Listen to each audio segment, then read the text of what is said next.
What's up, Fishroom fanatics? Down in the Fishroom today. This is roughly about a week after the GCCA auction. You're going to have seen a full Fishroom update before this video comes out, so you'll see everything. However, we were down here last night and we seen something that was pretty cool. I talked about our panda cories before and how they have mysteriously managed to reproduce, and we've never found any of the actual fry. Well, as we were down here last night, we actually came across quite a few of them.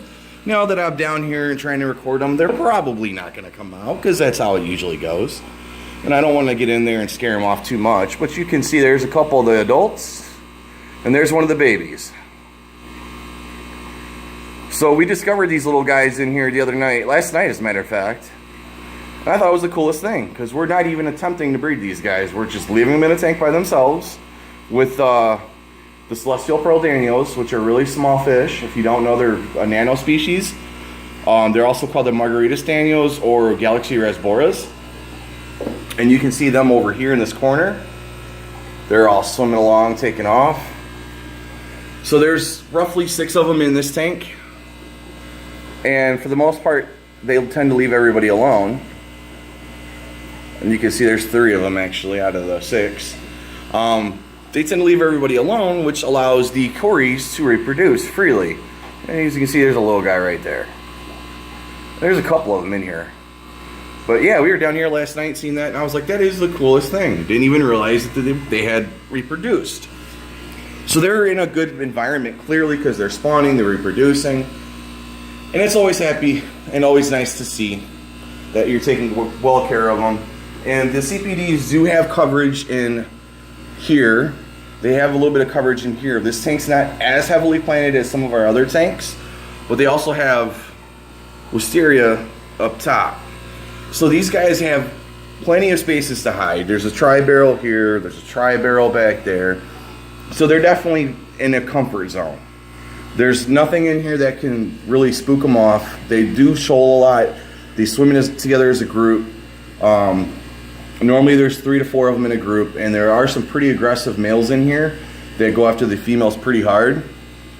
So our plans are to get some cups in here and start trying to breed these guys out. We're going to clean out one of our 10-gallon tanks for some white clouds, and we already have a 20-gallon tank that's pretty well cleaned out that we're going to start dumping eggs into from these guys and trying to bring these guys up. Because it only takes, from fry hatching to full grown, it takes roughly 4 to 5 months. I know this because we've done it. We have 2 of these celestials in here that were eggs. These are both males.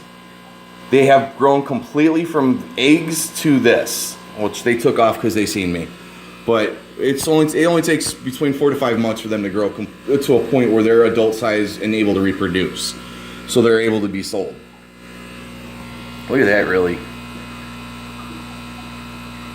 Just cruising along, not a care in the world. Anyways, so yeah, that is the goal. This tank we had a thermometer blow up in, and you can see bits and pieces of the glass. We were trying to do a water change, literally had just got it empty, and the heater blew. And only a quarter of it or so was sticking out. It wasn't like it was completely exposed. It was crazy. So we have to clean this tank out thoroughly before we can do anything else.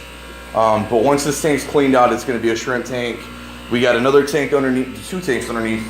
This is our plant tank, or spare plant tank, as is that at the moment. Those are going to get cleaned out. We're going to toss some more shrimp in those as well. Some Bloody Marys are getting moved around, and we're going to have that 10-gallon freed up. But also, and I showed this to you guys before, I got my little fry guy back there, really, really tiny. And I've got 2 females that are guarding their shells ferociously right now. Over here, she will not leave that shell. She will not leave that shell. So I'm hoping there's more eggs in there. But you can see he's just chilling. He don't care. They're all surrounding him right now because he's so small. But not the care in the world. He's actually coming out and swimming around and being more social now, which is really cool to see. But I was afraid we lost all of our cory fry. We moved the eggs into this tank before. Once we got back from the swap, we had to do some rearranging because we had gotten some things that we wanted to keep, and obviously we didn't have enough space, so we pulled the eggs out of here, stuck them in the other 20, and some of the carbon realies went in down here. Well, we moved the, the bowl of eggs out into the 20, one of the other 20s.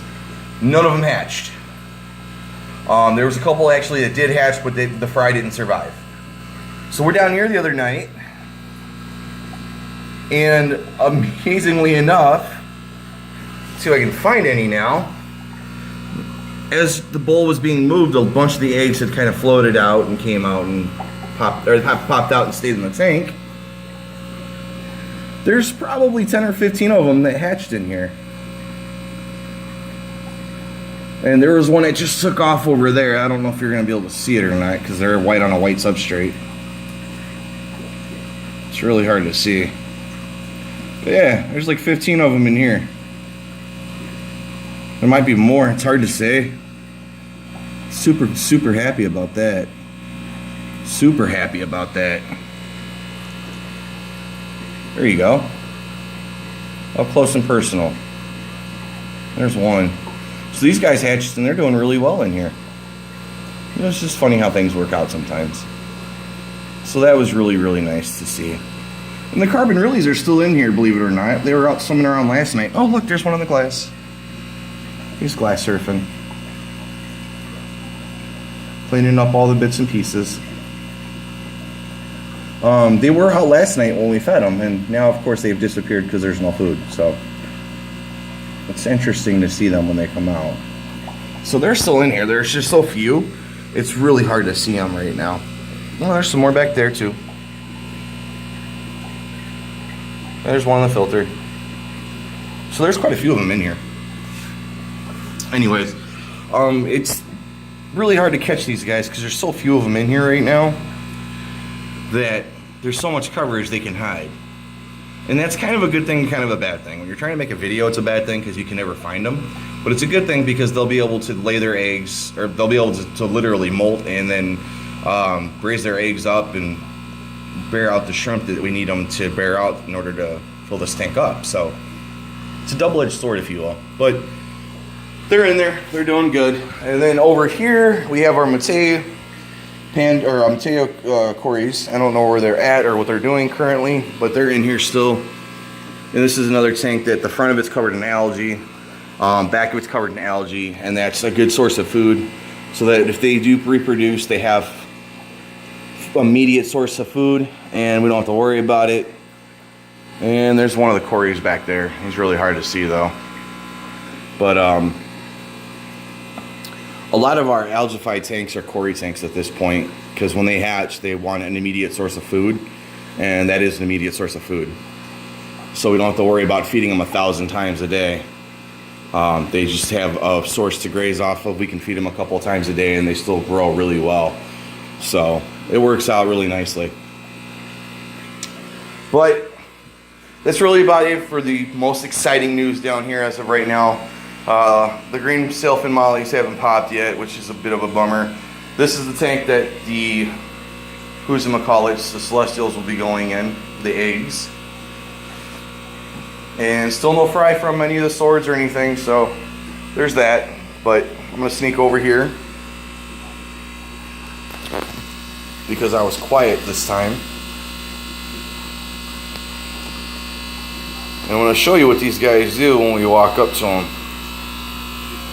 You're about to see crazy movement. Nope. I didn't sneak up on them well enough. Dang it. But you can see there's an assassin snail. I dumped in a couple of assassin snails in here. There's like 5 or 6 of them in here. Because this thing is just, I mean, packed with snails. Reason for that is because we do feed this tank a lot. And even doing water changes doesn't really seem to help getting rid of a lot of the food because we feed it so much. That's why we have snails in a lot of the tanks, to get rid of that problem. But you know when you're heavily overfeeding, when your whole bottom is littered with snails. So yeah, it's one of the side effects. So I tossed a couple of assassins in there to help reduce this population. It would take them a long time to get through it. If I really wanted to, I could be kind of mean and toss a couple of clown loaches in here, and this thing will be cleaned up in a matter of a month. But I'm not too concerned with it right now. they're helping keep the food population down until we can get some more of these guys cleared out of here. But these guys are growing really well. We've got a couple of them in here that are pretty huge, so that would be cool. Anyways, that's really about it, guys. If you have any questions, comments, or concerns, as always, drop them in the box below. If you haven't already, do us a huge favor. Hit that like, subscribe, and share button. Let's get as many people in the hobby as we can. And as always, happy fish keeping.